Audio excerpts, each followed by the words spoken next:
One of the most significant movements in all of European history was the Protestant Reformation. The Protestant Reformation would see the proliferation of a variety of Christian churches. No longer would there be just one church, but now there be a multiplicity of churches. Drive down any major street in America today, and you'll pass by a number of different Protestant denominations. All of these, in one way or another, hail back to the Protestant Reformation begun by Martin Luther in the first decades of the 16th century. In order to begin to understand the Protestant Reformation, we are going to have to spend some time discussing some of the perceived problems with the medieval church as it existed in the late 1400s and early 1500s. One of these problems was the Great Schism. In 1378, when the Pope died, the church officials who gathered together couldn't agree on the next Pope, and ended up electing two different men. This is a problem on a variety of levels. First of all, the Pope runs the church, and any organization that has divided leadership runs the risk of tearing itself apart. But the Pope is also the head of the church religiously, and as such, made a number of important religious decisions. He truly had the power of heaven and hell in his hands, and he used that power against his enemies. In fact, each of the popes condemned all of the followers of the other pope to hell. Technically, all of Europe had been condemned by one pope or the other. Things got even worse when some church officials gathered to solve the problem, and only ended up electing a third pope. A few years after this, other church officials decided they were fed up with all the popes, and proposed that the church be led by a council of leaders rather than just one man. This idea was called conciliarism. All three of the popes, as you might have guessed, condemned this movement. Conciliarism was crushed in the church, but it would eventually reappear, and nearly every Protestant church today operates under this model. Ultimately, the schism was resolved in 1415, when the emperor convinced all of the popes to step down and to elect yet another man as pope. The lasting effects of the schism were significant. First of all, the schism was resolved by the emperor, a political figure, and not by the church itself, quite an embarrassment. Perhaps more importantly, though, the division of the church opened up the office of the pope to ridicule and insult. This open season on the papacy would greatly diminish the prestige of the office, and would allow some religious men and women to hope for another way to worship their God. Another concern within the medieval church was taxation. Unlike churches today, where money is given voluntarily, in the medieval period, everyone owed the church a certain amount of tax revenue. Usually this was around 10%. Everyone needed to pay these taxes, from the richest kings and emperors to the poorest farmers. This taxation would have been burdensome enough if the church needed the money, but that wasn't usually the case. In fact, the church was the richest institution in Europe, owning somewhere around a third of all the land. Therefore, the poorest people in Europe were forced to scrape together enough money to pay the richest institution a fraction of their income that the church really could have done without. Considering that the church was supposed to help the poor, things were not working properly in the early 1500s, and many Europeans were upset about the situation. Yet another area of concern had to do with corruption creeping into the church. As I just mentioned, the church was rich, but that didn't mean that it paid well. One of the ways for priests to make more money than the normal wages was to become the priest over several churches at the same time. This practice was known as pluralism. These priests would receive the pay from multiple churches. While this was good for the priests, it hurt the people who attended these churches. After all, the priest could only be at one place at a time, so if he had a number of churches, he was absent from all but one of them. Usually the priest would hire a substitute to take his place, but these substitutes were rarely qualified for their jobs. In fact, most priests chose the cheapest, not the most qualified stand-in. As a result, the people of these churches suffered and received inadequate attention. Over time, the demand to become the priest of certain churches increased to the point where the church officials who appointed priests to churches were able to ask for a bribe from potential priests. Therefore, priests would pay off their superiors in order to add more churches to their pocket. Usually, a priest would offer a bribe of the first year's salary from the new position. This practice of buying and selling church offices was known as simony. Another problem that developed in the medieval church involved the core mission of the church, the forgiveness of sins. This would be the problem that would lead most directly to the Protestant Reformation. During the 1,000 years preceding the Protestant Reformation, the Church had to come up with a solution to a basic problem that had developed. How could the Church make sure that Christians behaved properly after becoming Christians? The solution was the doctrine of purgatory. In order for someone's sins to be forgiven, they had to confess their faults to a priest. The priest would then listen to this confession and use a special book called the penitential to determine what was called a penance. A penance was an activity that a Christian had to perform in order to remove the sins they had committed and confessed from their soul. If a Christian died before completing these activities, they could not go to heaven when they died. Instead, they would go to an intermediate place known as purgatory. In purgatory, a soul would have to complete the penances that they had not completed while alive, but these penances were usually multiplied several times over in purgatory. It was much better to do one's penance while alive rather than waiting until after death. As you can imagine, medieval Christians committed a lot of sins and were given quite a bit of penance. Many wished to shorten their penances in any number of ways. A variety of shortcuts to the penance system were developed, one of which was to go on a crusade, another was to go on a religious pilgrimage. The most controversial shortcut was to purchase an indulgence. An indulgence was a slip of paper sold by the Pope that would cut down or eliminate someone's time in purgatory. You can imagine the demand that arose for such items. You could even purchase indulgences for other people, such as your wife, mother, or child. While you can probably understand the popularity of such indulgences, you may also see a potential problem. Some theologians worried that the rich could essentially do whatever they wanted to in this life, so long as they purchased an indulgence to take care of their required penance.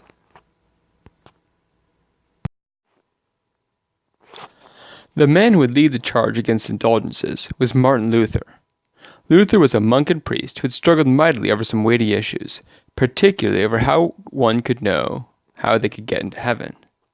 After all, in order for one's sins to be forgiven, they needed to be able to remember one's sins in order to confess them to the priest. What if you forgot a sin? Would that send you to hell?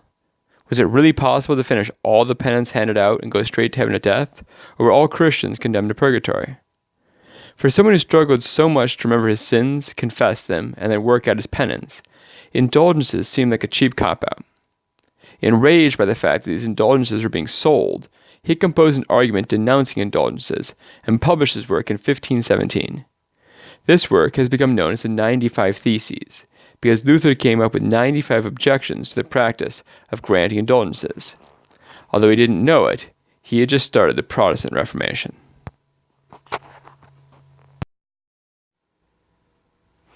Luther felt confident enough to denounce indulgences, which had, after all, been approved by the Pope himself, because he had been spending quite a bit of his time reading the Bible, particularly the letters of St. Paul. As a result of his studies, he developed a number of innovative ideas that would forever change the way in which Christianity was practiced.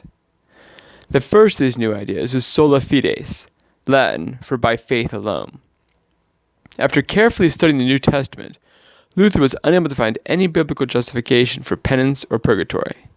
Instead, he believed that one didn't have to go to a priest to confess one's sins. You could bring those directly to God. As long as you believed that God would forgive you, so long as you had faith, God would forgive those sins. Sola fides built off of Luther's idea of sola scriptura, by Scripture alone. In this doctrine, Luther argued that everything that anyone needed to attain salvation could be found in the Bible. Since he couldn't find penance, purgatory, or the Pope for that matter, in the Bible, he felt these ideas could be safely discarded. One of the major consequences of sola scriptura was the fact that since he put so much emphasis on the importance of Scripture, Luther wanted people to be able to read the Bible. This required two things. First, the Bible needed to be translated into a language that people knew, and secondly, that people be given literacy education. Luther accomplished the first of these feats himself, translating the Bible into his native German. He also encouraged the latter, and would be a major proponent of mandatory schooling for all, so that all Christians could learn to read the Bible in the vernacular, their spoken language. As you can imagine, the church was not too happy with Luther. At first, though, the church didn't recognize how dangerous he was. Instead, the church dawdled, and waited over 3 years before taking official action. Only in 1521, after Luther refused to take back any of his criticisms of the Church, was Luther officially kicked out of the Church. The Church also declared that no good Christian would listen to Luther or even provide him food or shelter. That order was refused because Luther had friends in high places. Surprisingly, perhaps, most of these important friends disagreed with Luther about his religious innovations, but went out to oppose the Church for other reasons, usually financial or religious, and therefore they helped Luther out. In any event, Luther was not punished, but instead protected by his friends. He was able to translate the Bible into German and work on developing an alternate church that overseen by the Pope. These followers of his were known as Lutherans, a religious affiliation that still exists today. They later became known as Protestants. Today, the division between Protestants and those still loyal to the Pope, known as Roman Catholics, still exists. This map shows the extent of Luther's following. The dark green areas are those places that adopted Luther's reforms. Luther's headquarters was in the city of Wittenberg, which is in modern-day Germany. He was also influential in Scandinavia. The lighter green areas are those places where Luther's ideas spread but didn't gain official acceptance. The orange areas are those places that completely rejected Luther's ideas.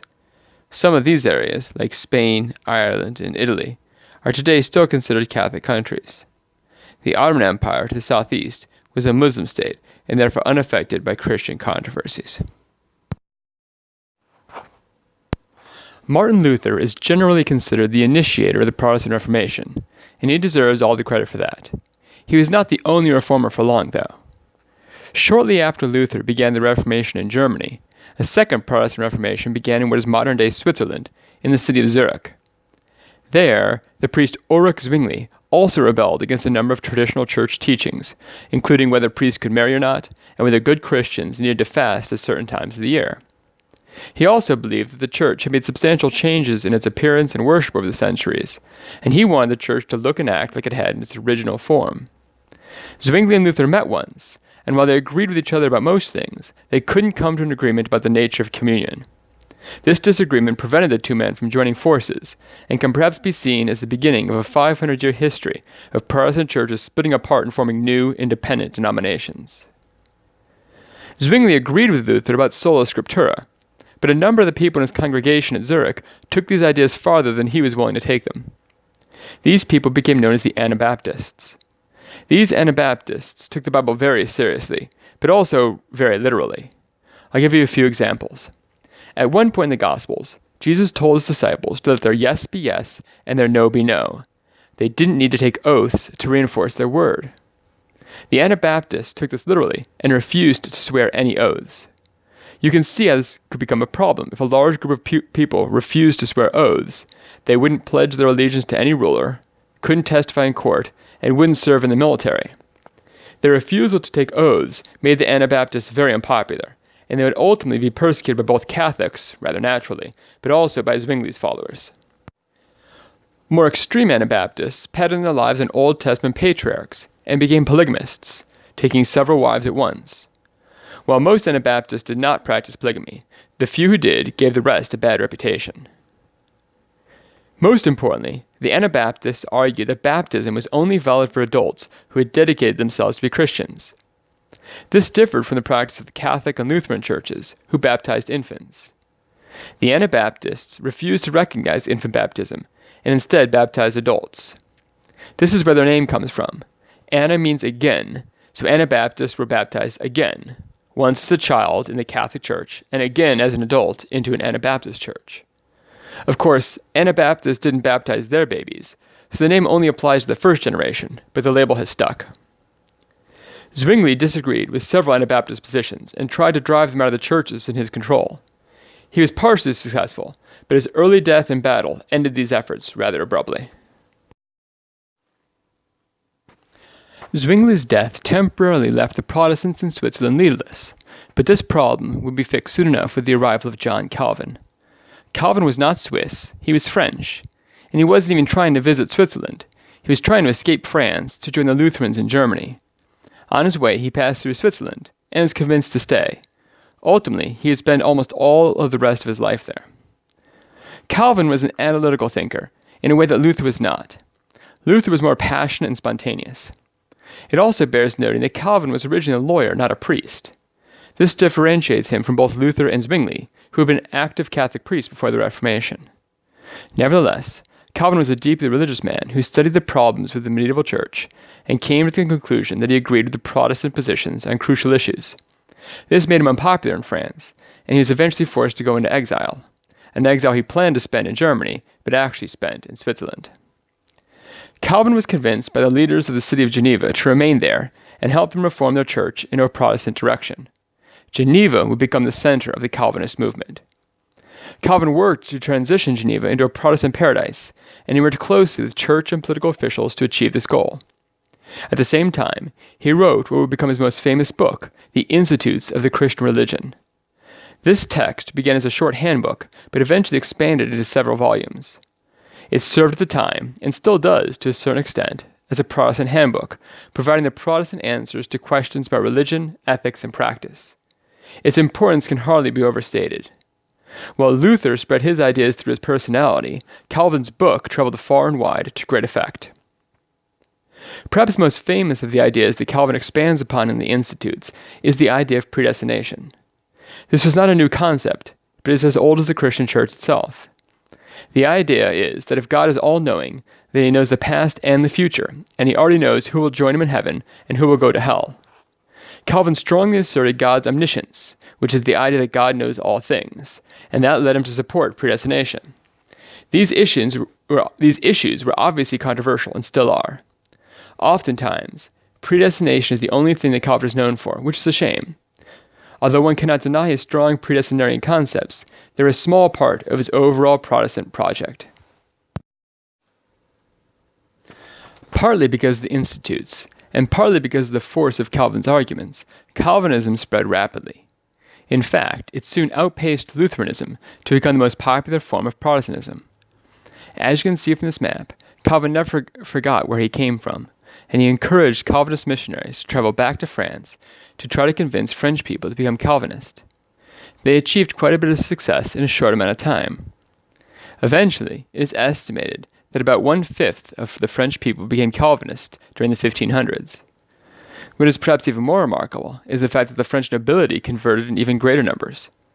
About half of the French nobility converted, a fact to remember in a few minutes when we talk about some of the difficulties that France encountered in later decades. This map illustrates the Calvinist churches that were founded. A green dot is where there was one church, an orange dot is where there were multiple churches. As you can readily see, while there were many Calvinist churches in Switzerland, and a few in the Netherlands and the Holy Roman Empire, or Germany, the vast majority of Calvinist churches sprung up in France. So far, we've discussed the spread of the Reformation in the Holy Roman Empire, or Germany, Switzerland, and France. In the 1530s, though, an even larger change occurred when England transitioned into a Protestant nation. Luther, Zwingli, and Calvin were priests and lawyers, men with very little power apart from their ability to persuade. The English example was entirely different.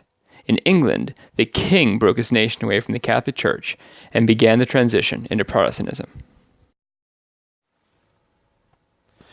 The English Reformation began with a very personal problem. The English king Henry VII wanted an alliance with the powerful king of Spain, Ferdinand. To gain that alliance, the king of England agreed that his son, Arthur, would marry the king of Spain's daughter, Catherine of Aragon. The hope was that Arthur and Catherine would have a son that would be the grandson of both the king of England and the king of Spain. Everything went smoothly until Arthur suddenly died shortly after the wedding. No grandson. Rather than break the alliance that he had worked so hard on, the king of England asked if Catherine would marry his second son, Henry. Essentially, Catherine would have to marry her brother-in-law. Because the situation had the possibility of getting rather creepy, the king of England wrote to tell the Pope to see if there was any religious reason why this marriage shouldn't happen. Eager to please the kings of England and Spain, the Pope gave his permission to this marriage, citing Deuteronomy 25:5. This passage states that if a marriage is childless, it is the duty of a brother-in-law to marry his brother's widow to provide her with a son and heir. With this approval, the marriage went forward, and Henry married Catherine shortly after the death of the King of England. This meant that Henry was now the King of England, and became known as Henry VIII. Shortly after the marriage, Catherine became pregnant and had a daughter, Mary.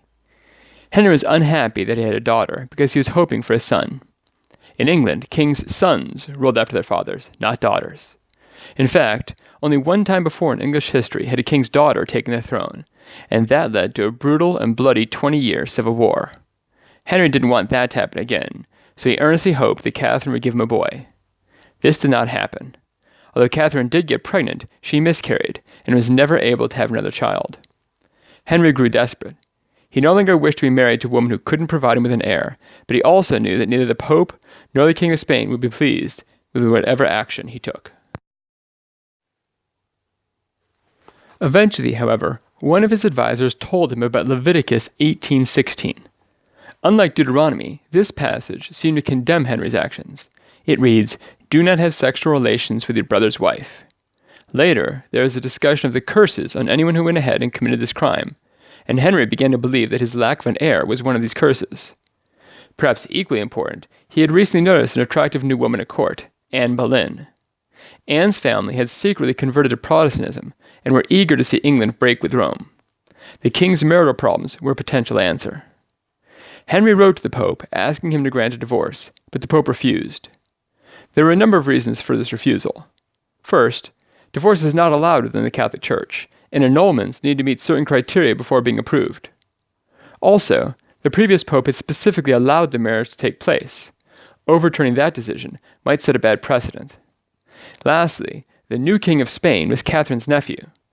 This man, known as Charles V, was much more powerful than Henry, and if the Pope had to choose who he wanted mad at him, he would choose Henry. Therefore, the Pope denied Henry's request. This worked right into the hands of England's small Protestant population, however. For many months, they began to slowly influence Henry, telling him that the only thing stopping him from divorcing Catherine and marrying Anne was the Pope. Eventually, they succeeded in their aims. In 1533, Henry convinced Parliament to officially break England away from the Catholic Church by refusing to pay any more taxes to Rome and to create a separate Church of England, which would be led by the king. Since the king was now the head of the church, he would be able to make important religious decisions. The first of these was to decide on his divorce. Quite naturally, he granted himself the divorce, and he quickly married Anne Boleyn in 1533. Anne quickly became pregnant, but she too gave Henry a daughter, this time Elizabeth. Predictably, once again Henry was upset. And, perhaps predictably, Anne also failed to have any more children. It would seem as if Anne and Henry had incompatible blood types, a medical condition that is easily fixable now, but in the 1500s meant that while a woman could have one child, all future pregnancies would miscarry. While this is a personal tragedy for everyone involved, it was also a political catastrophe. Henry had broken with the church for Anne, and now it seemed as if his gamble wasn't paying off. To make matters worse, to make a few quick bucks, Henry had begun to sell a number of church properties. After all, he reasoned, since he was now the head of the church, he could do what he wished with the church buildings. He closed all of the monasteries and convents in England, and began selling those buildings. While this did make him some money, it further alienated him from the Catholic Church and made any reconciliation nearly impossible. None of this helped Anne either. Henry grew increasingly angry with her and blamed her for a number of his problems. Eventually, he became convinced that she would not provide him with the son he so desperately wanted. His anger led him to listen to some of the accusations that Anne Boleyn's enemies were throwing her direction. There were a number of people in England who were mad at Anne for what Henry had done in the country, and they were willing to say just about anything against her as an insult. Unfortunately for Anne, Henry's anger led him to believe the rumors.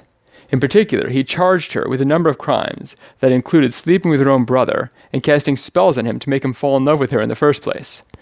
Although ridiculous, the charges stuck, and she was convicted. Sentenced to death for treason, she was beheaded. Henry was single again.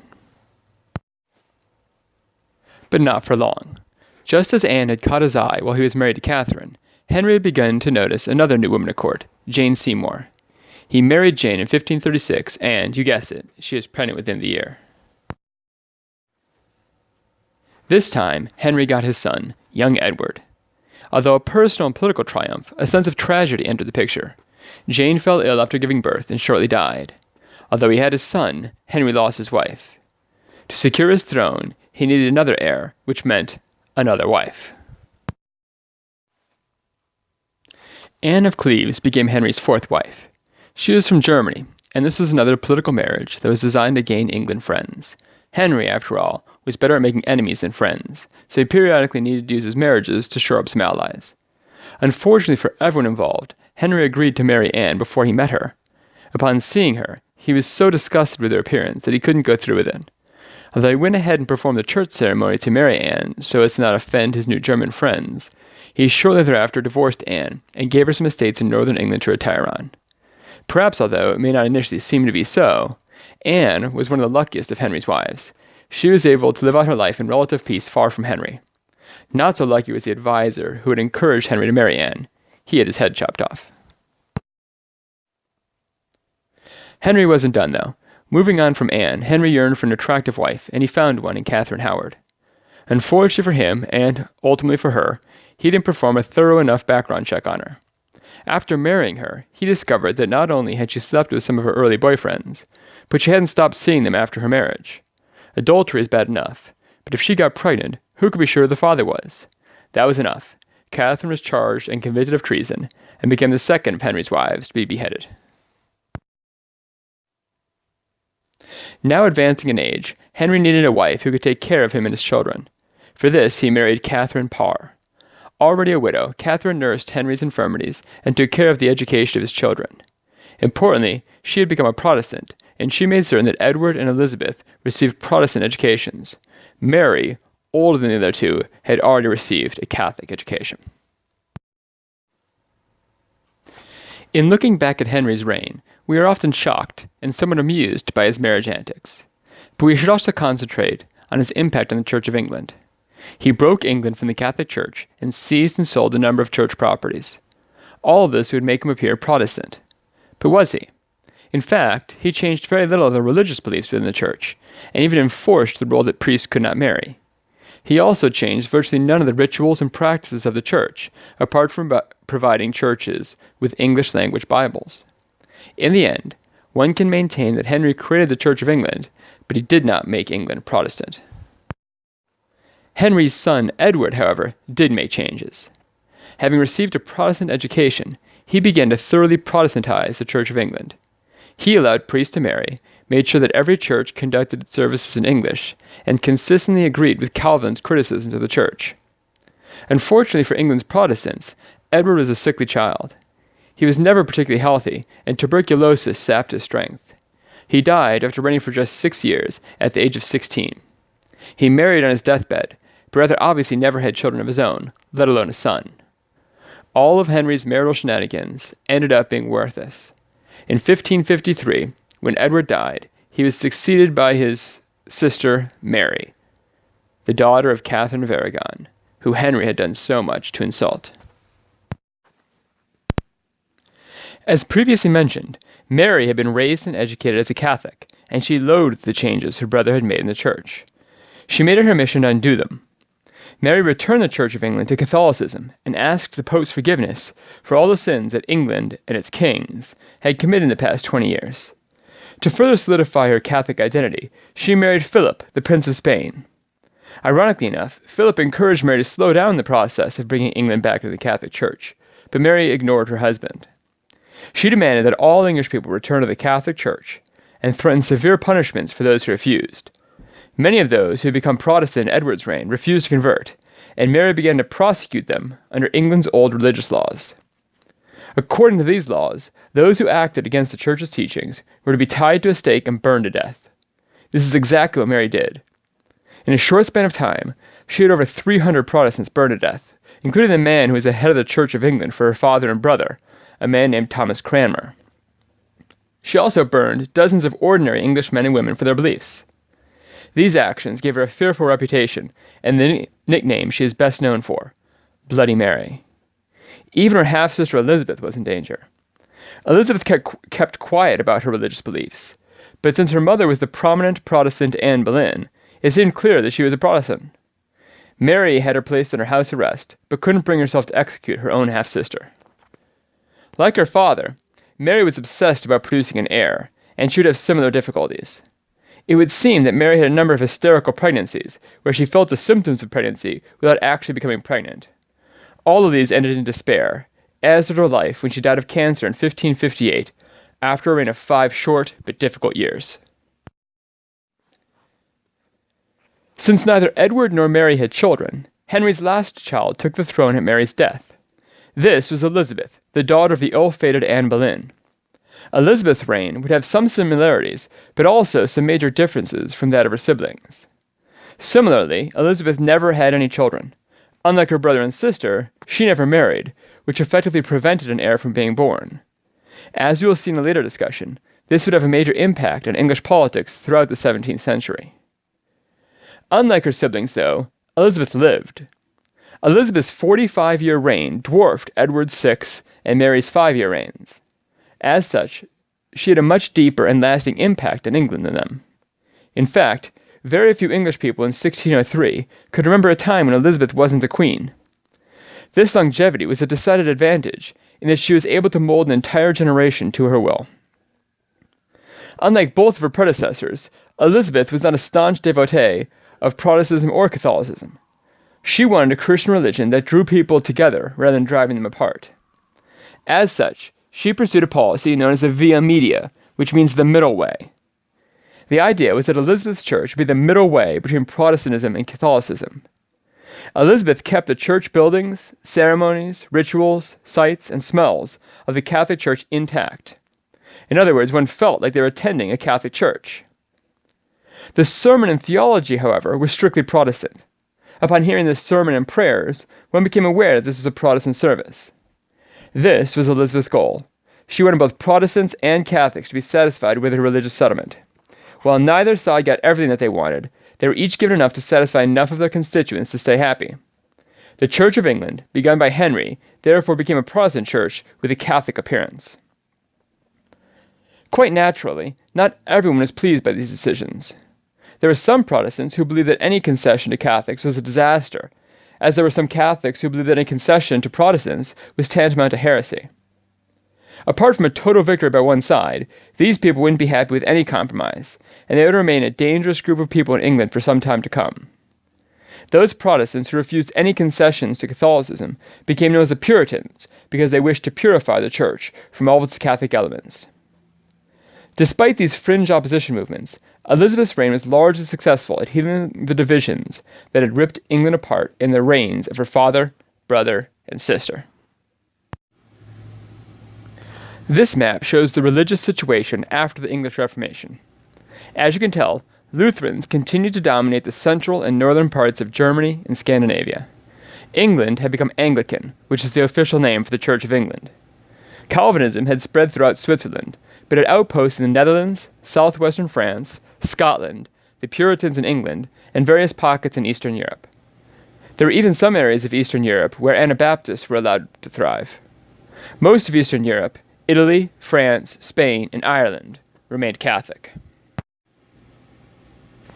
All this time, the Catholic Church was not idle. Although it did not respond vigorously or quickly enough to prevent Luther and Calvin's ideas from spreading, by the middle of the 1500s, the Catholic Church recognized the need to reform itself to prevent even more losses. These activities are known as both the Counter-Reformation and the Catholic Reformation.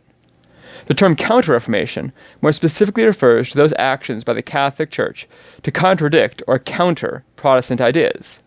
More generally, the Catholic Reformation includes everything that the Church did in an attempt to fix itself. One of the first reforms undertaken by the Catholic Church was the creation of a new religious order, the Society of Jesus, better known as the Jesuits. This was founded by Ignatius of Loyola. Ignatius was a soldier for Spain, but was badly wounded in battle and was never able to return to active service. He was greatly disappointed by this, for this was his life's calling. He was recuperating at a hospital run by the church, and while there he discovered a Bible and a book describing the extraordinary actions of some early saints. This led him to wonder why such saints had all lived in the past, and why couldn't his contemporaries live some exemplary religious lives? This was the initiative to form the Society of Jesus. Ignatius and a group of his closest friends became the first Jesuits. They prioritized education and loyalty to the church in addition to more traditional religious callings. To this end, many Jesuits became missionaries all over the world, to Japan, India, China, and South America. Just as important, many Jesuits went as missionaries into Protestant countries in the attempt to reconvert Lutherans, Calvinists, and Anglicans back to Catholicism. The Jesuits viewed these efforts as missionary trips, but you can imagine that the Protestants living in these countries didn't appreciate these efforts. In England, the Jesuits served as the Catholic extremist opponents to Elizabeth in the way that the Puritans were her Protestant extremist opponents. Many of these Jesuits died for their missionary efforts and refused to compromise their Catholicism. The Jesuits also became important educators, opening colleges throughout Europe to train Jesuits and elite Catholics. Boston College, Fordham University, Georgetown, Gonzaga, and Marquette are just a few of the over 20 universities still operating in the United States that were founded by Jesuits. Pretty quickly, a large number of the advisors to kings were Jesuits or Jesuit educated. The middle of the 16th century also saw a change in the men that were selected for the papacy. We already discussed the corruption in papal elections that led to such scandals as the Great Schism. In the middle of the 1500s, the Church elected a series of popes who were dedicated to reforming the Church rather than to increasing their own power. These popes would work tirelessly to fix some of the Church's major problems. One of the ways in which these reformist popes hoped to fix the Church was by calling a church council. This council met off and on for 18 years at the Italian city of Trent. This council was tasked to do two things. First, it needed to adopt the official Catholic response to the Protestant movements. Secondly, it needed to assess the Catholic Church, determine what problems existed within it, and work to solve those problems, especially those involving church discipline and administration. As far as the response to Protestantism went, the Council of Trent entirely denounced the Lutherans, Calvinists, Anglicans, and Anabaptists. In fact, the council went so far as to say that anyone who maintained Protestant doctrines, such as sola fides or sola scriptura, were condemned to hell. This would remain the official Catholic attitude toward the Protestant churches for 400 years. But the council went even farther than that. They created the Index of Prohibited Books, a list of all the works that good Catholics should not read. Included in the list were all of the works by Protestants, and even some questionable works by Catholics. It also included a number of fictional books whose stories were immoral or were thought to lead to immorality. As you can imagine, many of the books that were banned became bestsellers. There are few better ways to get someone to read a book than to tell someone that they can't. Nevertheless, the Council of Trent did make some significant steps to reduce corruption in the church. Simony, the practice of buying and selling church positions, was banned, as was pluralism, the ability to hold multiple church offices simultaneously. From now on, unless a priest received a special papal dispensation, he needed to live in the district of his church, a practice known as clerical residency. Although these reforms removed some of the problems that had prompted the Protestant Reformation, they were too little too late to reunite the church, which had been divided into Protestant and Catholic ever since. It's also a good idea to look at how these religious changes had an impact on society in Protestant areas. One of the biggest transitions was the growth in male leadership within the family. While fathers have had a substantial amount of authority within the family for thousands of years, the Protestant Reformation added further duties to the traditional ones. Since according to Protestantism, one didn't need to confess one's sins to a priest, but needed to repent personally, fathers were charged with teaching their children the basic concepts of Christianity. Luther also disagreed with the practice of priestly celibacy, of not allowing priests to marry. To prove his point, he married, and encouraged all priests and monks to marry. In fact, Luther married a former nun and had a large family. This renunciation was a direct attack on the Catholic Church, which still doesn't allow priests to marry. Of course, these changes also had an impact on women. One of the more underappreciated aspects of the Protestant Reformation was its impact on women. Prior to the Reformation, women had few choices in life. They could get married, or they could join a convent. Since Protestantism did away with convents, this eliminated any alternate life for women in Protestant countries.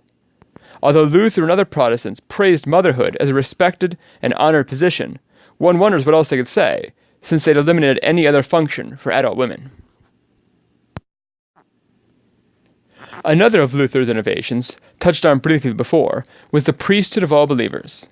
What Luther meant was this: in the past, priests forgave sins.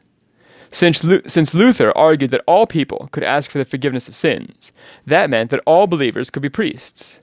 This placed an extra burden on people, as they became more responsible for their own spiritual well-being. It also minimized the importance of professional priests. Whereas they were needed to conduct confessionals prior to the Reformation, Protestant countries didn't require these services. As a result, the number of religious professionals declined by a third in Protestant countries. Another impact that the Protestant Reformation had on society in general was an increased emphasis on the importance of education, particularly literacy, the ability to read. Since Luther maintained the idea of sola scriptura, that all that was needed for salvation was contained within the Bible, reading that Bible became increasingly important. As a result, Protestant countries naturally prioritized literacy education in order to enable their population to read the Bible and be saved. This is not to say that Catholic countries de-emphasized education, remember the Jesuits, but that the 16th century in general saw an increasing importance being placed on education and literacy. So far, I've kept things rather peaceful, but that was not to last for long. Some of the greatest religious upheaval took place in France, where large numbers of the nobility had converted to Calvinism. More tragically, one of the royal cousins, a man named Henry of Navarre, became a Calvinist. This did not need to be a major issue, but it became one when a series of disasters struck the French royal household. The King of France, Henry II, had 4 sons. One would have thought that he had done his work in securing his dynasty. Unfortunately for him, after he was killed in an accident, each of his surviving sons became king, and none of them had any children to carry on the family name. It soon became clear that the crown would pass to a royal cousin, that same Henry of Navarre, who had become a Protestant. France, a Catholic country, might get a Protestant king. Before this happened, in 1572, the King of France at the time, a boy named Charles IX, held an elaborate wedding in Paris, inviting all the Calvinist nobility to join him in the celebration. Shortly after the wedding, he ordered the Protestants massacred when they were unprepared. Over a series of weeks, over 20,000 French Protestants were murdered. These actions were known as the St. Bartholomew's Day Massacre. Henry of Navarre escaped with his life and started a civil war against his cousin the king. Charles died shortly thereafter and was succeeded by his brother Henry III. The civil war continued and became further complicated when another noble family entered the fight. This family was the Guise family, spelled G-U-I-S-E, but pronounced Guise. The head of the Guise family was Henry Guise, leading to the potentially confusing situation where Henry of Navarre fought Henry III, who fought Henry Guise. Naturally, this was known as the War of the Three Henrys. The war ended rather abruptly when both Henry Guise and Henry III were assassinated. The only Henry left standing was Henry of Navarre, who happened to be the Protestant. To the surprise of many, he agreed to compromise with the people of France. If they agreed to accept him as king, he would convert to Catholicism. This compromise worked out, and Henry of Navarre, the Protestant, became Henry IV, Catholic King of France. As you can imagine, Henry's Protestant followers felt betrayed. The king tried to make them feel better by issuing the Edict of Nantes in 1598. This royal decree stated that although France was and would remain a Catholic country, Protestants would be allowed to freely worship in 10 designated cities. The Edict of Nantes became Europe's first law of toleration, as France became the first country to legally allow multiple Christian faiths to worship simultaneously. I don't want to overemphasize Henry's tolerance. Protestants had to live in one of those 10 cities or else move to one of them, but it was a start. While the religious wars raged in France, further religious conflicts broke out all across Europe. The next war began in the Netherlands. You should remember that previous maps showed that the Netherlands had a large Calvinist population. The Netherlands had been ruled by Charles V. You might remember that he was the nephew of Catherine of Aragon, who wouldn't allow the Pope to grant Henry his divorce. When Charles retired, he gave the Netherlands to his son Philip, the same Spanish prince who had married Bloody Mary. Philip was a serious Catholic, and he tried to drive the Calvinists from the Netherlands. He succeeded in driving the Netherlands into revolt in 1568. Philip sent thousands of soldiers into the Netherlands to try to put down the rebellion, but Philip had an essential problem. Philip wanted to be the champion for Catholicism, and he felt the need to become involved in most conflicts that involved Calvinists throughout Europe. We will never know, but it would be interesting to think about how things would have turned out differently had Philip concentrated on one thing at a time, rather than jumping into multiple conflicts simultaneously. I'll explain what I mean. While Philip was trying to fight against the Netherlands, he also sent soldiers into France to try to defeat the Protestants there. He also sent his fleet into the Mediterranean to fight against the Muslim Ottoman Turks. He also became involved in a war against the Protestant English. If he could have fought just one of these wars, he almost certainly would have won, but he couldn't fight all four. In fact, he lost 3 of the 4. He actually did defeat the Muslim navy in the Mediterranean. As I've already pointed out, Henry of Navarre won his war in France, and the Netherlands gained their independence. England also defeated Philip by destroying his navy in the famous Battle of the Spanish Armada in 1588.